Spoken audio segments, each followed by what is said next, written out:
Critical race theory is a Marxist doctrine that rejects the vision of Martin Luther King Jr. He didn't want people judged on the color of their skin, but on the content of their character.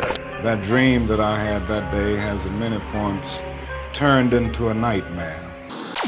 Today is King's Day, and if you know, like I know, Republicans will soon be filling our timelines, our internet, our papers with their backwards quotes of Dr. King trying to push their own ideology and their own agendas. But let's do a little bit of bipartisanship here for a second, because establishment Dems really aren't that good at upholding Dr. King's legacy either. You are so divisive. You must want Republicans to win. Or, alternatively, I just like facts. Here's some examples. We should never remove stop and frisk. We can never be satisfied as long as the Negro is the victim of the unspeakable horrors of police brutality.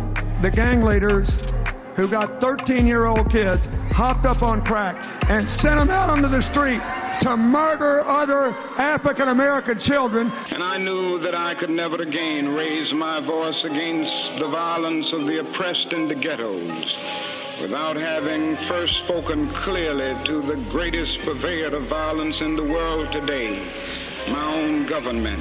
See, I'm not just making this up. Neither Republicans nor establishment Dems are living up to Dr. King's legacy.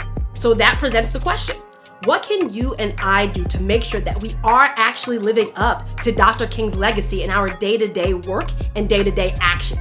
Well, for starters, we can fight for true safety nets, like a guaranteed basic income. It's much easier to integrate a lunch counter than it is to guarantee an annual income, for instance, to get rid of poverty for Negroes and all poor people.